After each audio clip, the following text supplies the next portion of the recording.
Have you ever noticed how greed can ruin even the most generous situation? How wanting more often causes us to lose what we already have? Rumi teaches us that greed is not about hunger. It is about fear. Today's story is simple, relatable, and deeply revealing. This is The Greedy Guest. Once there was a generous host who invited a guest into his home. The host welcomed him warmly. He prepared food with care, offered comfort, and treated the guest with respect. The guest appeared thankful, but something stirred beneath the surface. As the guest ate, his eyes wandered. He noticed the plates. He noticed the portions. He noticed what might still be coming. Instead of enjoying the meal, his mind began to calculate. He worried that he might not get enough. Gratitude slowly disappeared. Fearing scarcity, the guest began to eat quickly. He reached for more food before others had finished. He filled his hands and plate without restraint. His behavior changed the atmosphere. What was once hospitality became discomfort. The host noticed, not with anger, but with quiet disappointment. Seeing the guest's greed, the host gently removed the dishes. The meal ended early.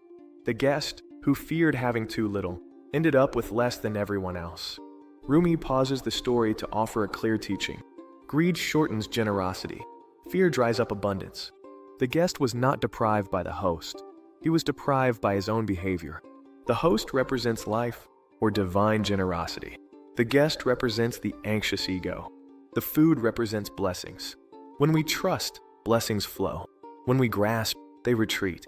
The guest believed that taking more would secure him. Instead, it exposed him.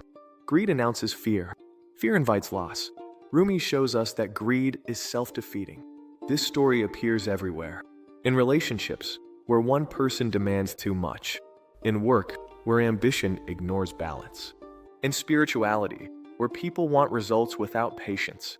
Rumi reminds us that excess often closes doors. Trust allows abundance to unfold. Fear tries to control it. The guest could have eaten peacefully and received more. Instead, fear rushed him into loss. Rumi does not shame the guest. He invites awareness. When we act from fear, we push away what we desire. Contentment attracts generosity.